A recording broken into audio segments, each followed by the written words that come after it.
get the power back on, then I'll go out there and I'll try to kick some ass. See, there we go, we got the power back on. It's all good. By the way, this is a tactical vest, but it's actually a real vest, but we won't worry about that. Alright, listen, you stay in here and you hide, and I'm going to go out there. I'll save you, Mr. President, don't worry. I'll save the White House.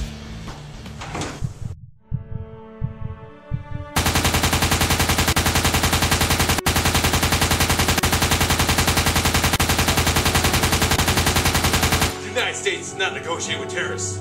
We just kill them. Now, how's that for a cheesy 90s action movie type line?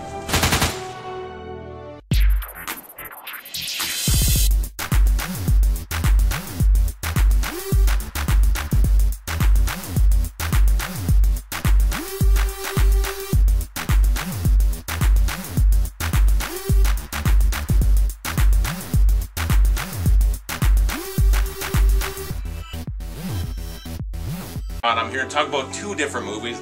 I decided, instead of just reviewing one and then the next and kind of just in both referencing the other and how it was better, I'm going to do it in one video. This is Olympus Has Fallen versus White House Down.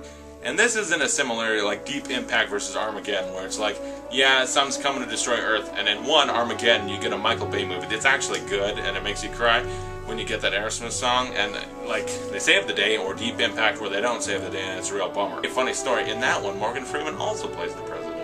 Okay, but the president's in the bunker, and it's time for me to talk about these movies. I should probably put this away before I shoot someone else. Tactical vest, I'll keep it on for this review because you gotta be a badass. So first I'll talk about Olympus Has Fallen because it came out first. Originally it was going to come out after White House Down. It came out before, and that probably benefited the movie. Basically, you get Gerard Butler. He's like the president's protector, but then things go bad on a bridge on a very stormy, icy road where I don't even exactly know. They hit a deer or something and end up crashing, falling off a bridge. Saves the president, not his wife. And for that, he's kind of kicked off the job. You know, the president's just like, it hurts me too much to see the guy. I believe that was the reason. I don't think Gerard Butler quit. I think the president kicked him off. It could have been the other way. I don't quite remember that. But anyway, the North Koreans, there's a fantastic plot. A plane's coming in, and they use that. We're like, okay, everyone fight the plane. It's going to hurt something. It's going to destroy the Washington Monument. What do we do?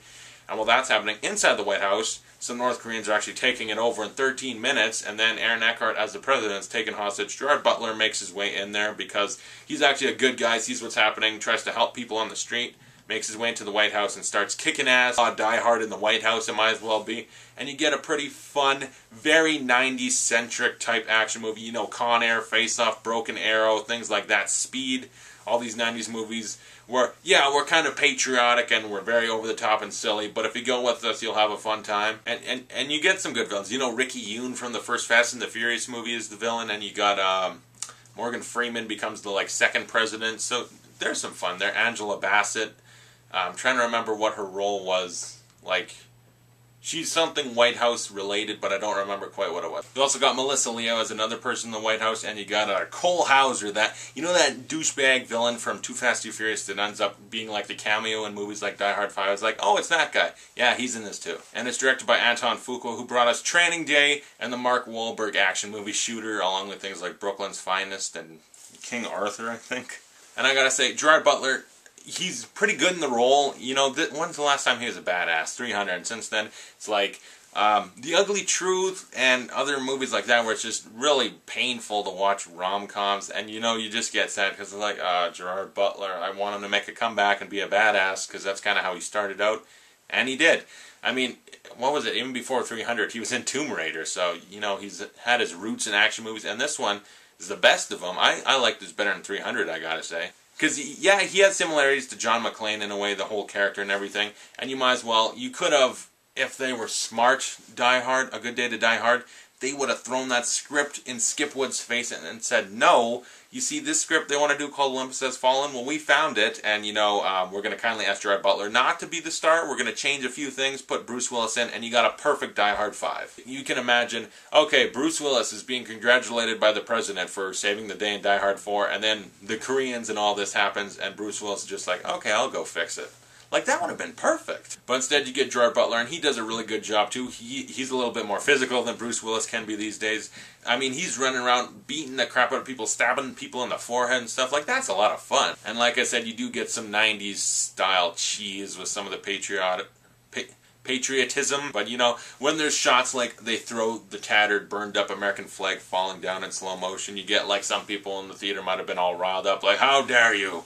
Oh, go get him, or something, like, just stuff like that. It reminds you of like Independence Day, which is from the director of the other movie I'm going to be talking about in a minute. But for the most part, it's a really fun movie. The action, a lot of it's really good action. You know, there's some shaky camera movements that I didn't like, and I gotta say, the CGI was pretty damn brutal. It's like CGI from the 90s, and not the good Jurassic Park CGI. No, really bad, crappy 90s CGI. A couple few shots actually had good CGI. The rest of them was kind of an afterthought. Like, yeah, just do that in a week. The story does get a little unrealistic at times, but it's pretty fun. And I gotta say, there's something that I'll talk about right now. There's a kid, like the president's son, Aaron Eckhart's son, is kind of a whole hostage in this thing, but not really. It becomes a non-issue in a way that I enjoyed, where it's like, the son's in the White House, and Gerard Butler's like, okay, go get him out of there. Moving on. It wasn't some stupid plot that had to become the next 20 minutes. Oh god, the kid's a hostage. They didn't need that. So yeah, Gerard Butler's really good. Aaron Eckhart, this is his best movie kind of acting-wise since like The Dark Knight, because he hasn't had anything else. I mean, I, Frankenstein, oh no. Morgan Freeman is always really good. Angela Bassett, really good. Ricky Yoon, he seemed audio dubbed at times, but for the most part, like, I enjoyed him. I thought he was a good villain.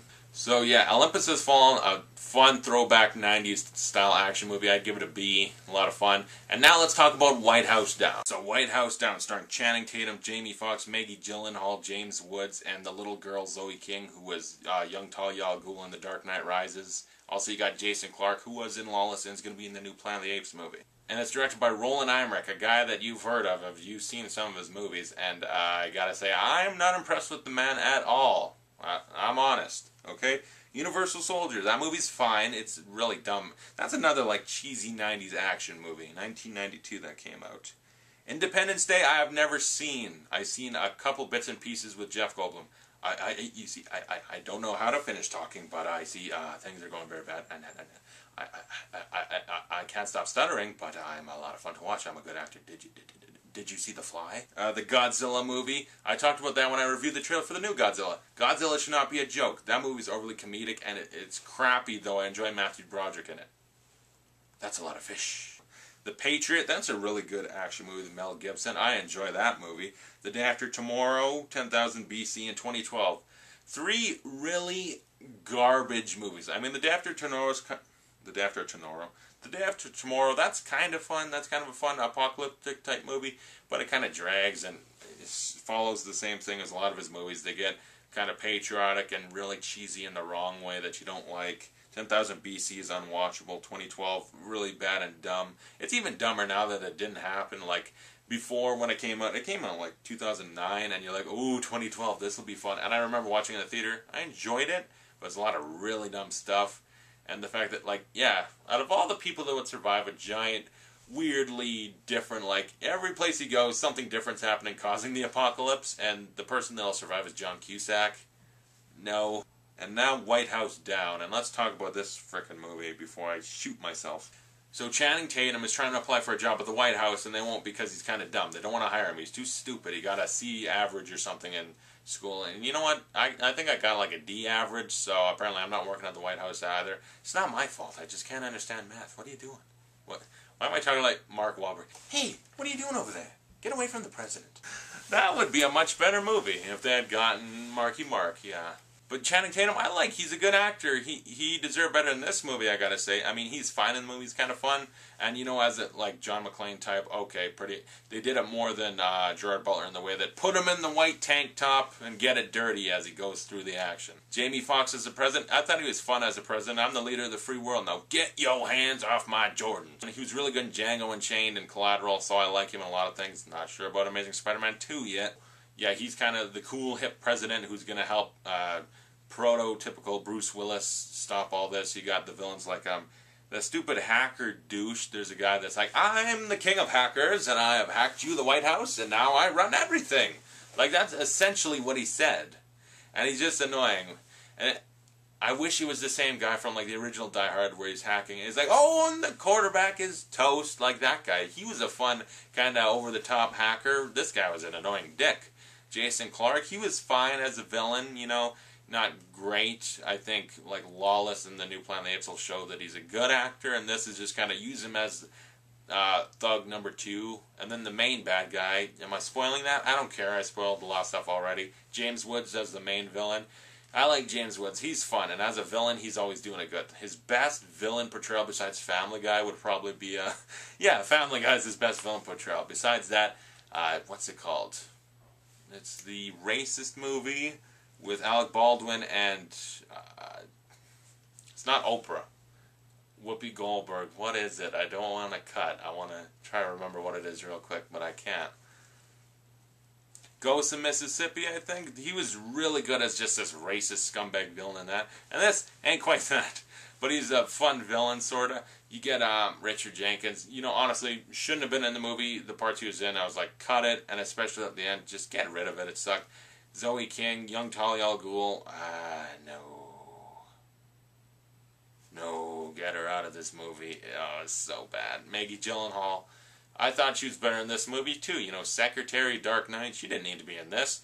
I thought she was fine in it. She was good. I mean, a lot of people, a lot of the actors are just like, yeah, we're in this, and we're fine. Let's move on. Like in Olympus Has Fallen, almost like, yeah, I get why you got Angela Bassett and Morgan Freeman to be in this silly 90s movie. Because it is. It's the silly 90s throwback movie, and they get it. This, the actor shouldn't have been in this, because this is, as opposed to a 90s throwback action movie, this is just like a cheesy, generic action movie that wishes it was Die Hard, but it feels more like something like Under Siege, one of the Die Hard ripoffs that came out after it. You know, Steven Seagal, I'm in a submarine, and I'm the cook, so I'm going to beat everyone up and oil my ponytail. Like it feels like one of those stupid, cheap ripoff movies, and it's just not good. And it's dumb in a bad way. Like, Olympus Has Fallen, that movie's dumb and cheesy. This one is dumb, stupid. Like you're sitting there thinking, this is dumb. Did a 13-year-old write this with his help from his dad, who happens to know a couple political terms and stuff? Like, oh, they'd probably nuke it or something when things go bad. They'd blow up the White House willingly. Oh, yeah, this, that. You get, like, the ripoff of The Rock when the girl's running out to wave the flag so they don't blow up the White House, and it's just dragging on. The movie's too long for such a stupid movie that it is. It's just written dumb. There's a car chase happening on the White House lawn, and how many Army guys are just sitting around watching? Like, the Army's there watching, like, you doing something? I ain't doing something. Like in Olympus Has Fallen, there's the part where the kid's taken hostage. Gerard Butler helps him. Like, the kid's smart. He's hiding in the walls, and Gerard Butler helps him, saves him. And then the army that's outside is, like, they're watching constantly. They're going to try to snipe people out and stuff. They're making sure they don't see it. They get the kid out of the White House. The people outside are helping. And this one, the people outside are useless, and they suck. And that adds to another thing. The kid, besides just being bad and stupid, the kid is stupid. Okay, you got the villain sitting there, like they're bringing everyone to the Oval Office, and the kid's behind a desk poking their head out like, huh? Like, essentially, it'd be like the camera, you guys are the girl, and I'm the villain, sitting there like, huh? Hey, what are you doing? Why are you just sitting there looking at me? Like, I mean, you're 10 feet away from the villain, and you're just staring at him. You're not hiding, you idiot. And the villains in this suck, besides Jason Clarke and James Woods. You got who I call basically Evil Steve Zahn. Like, that guy, he annoys me. He's a bad villain. I don't like him. And the other people, they all suck as villains. I don't like them. It's just, all right, Channing, put the bullets in them. And it's not like Olympus Has Fallen was that much better, but they were more entertaining and felt more threatening. The villains in this don't feel threatening at all. And then like I said, the movie drags out with its stupidity. The action's fine, you know, it's not filmed overly great. Like, I mean, Olympus Has Fallen, the action felt a lot more intense to me. This one, not quite as much, but I enjoyed some of the action.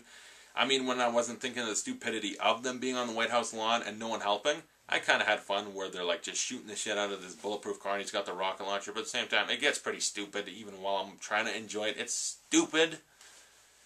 And then by the end, you find out, oh, it turns out Richard Jenkins was the villain in charge the whole time, too, and so, rather than the movie ending where it should, we're going to drag it out another 10 minutes, okay? And, oh, hey, you know, remember when Jamie Foxx got shot? Well, now he's in a helicopter giving them a tour of Washington, D.C. Like, what the hell's going on? This movie sucks, and it's also similar in a lot of ways to Olympus Has Fallen. There's a kid hostage situation. Olympus Has Fallen did it to smart, and like, no, this is a non-issue. They saved the kid and it's over. This one, oh, we got to make it the big issue. It gets more cliche and bad. And at the end, the president gets shot. And in this one, they do it dumb, where he's like, nah, it ain't nothing. And Olympus Has Fallen, he gets shot, and he's so close to dying. And at the end, like, no, he's not going to start walking around and be like, it's okay, let's go tour the White House that just got blown up and all that. Like, Olympus Has Fallen, like I say, I'm not trying to put it on a pedestal. It's cliche and dumb. This one's just a lot worse. So overall, some of the acting stands out, some of it's just bad. A lot of the bad, stupid, bland characters. White House Down sucks. Alright, so my camera just ran out of space a little bit ago. I punched myself in the face a couple times. Go put that on my computer so now I can finish the video. Oh god, I talk too much sometimes. So Olympus Has Fallen, White House Down, basically it comes down to how much fun is it, because they're both ridiculously dumb at parts. And I mean, White House Down a lot more than Olympus Has Fallen. But like Olympus Has Fallen, the actors, all of them are committed and they have a lot to do. In White House Down, a lot of the actors just felt like either misplaced, miscast, or like they had nothing to do, and it just felt just extra stupid and dumb. White House Down, I'm sorry Tatum, you are not charismatic enough to carry the whole movie. That movie's done. I'm sick of talking about White House Down. It gets a D+. It's a bad movie. So in essence, Olympus Has Fallen is the better one. The one that came out earlier, and it looked worse. I remember thinking this White House Down could be really good. It's a bad one. It sucks. And Olympus Has Fallen, not much better. But it's fun, and that's kind of what you want. You wanted the fun of the movie, and I think Olympus Has Fallen did it all a lot better than White House Down. If you like these reviews, 2 of them, dose. I only did it once, dose. Like and subscribe. I got attacked by midgets. I shot them though, so it's all good. But yeah, like he said. But before, yeah, like or subscribe for my dose reviews. I think that's Spanish. You see, I'm cultured. But and comment below. Tell me, which one did you like better? Did you actually like White House Down better? Do you disagree, or did you like Olympus Has Fallen better? In that case, high five. You're the smart one. I'm sorry if you like White House Down. I'm sorry. And thanks for watching. I'll see you guys later.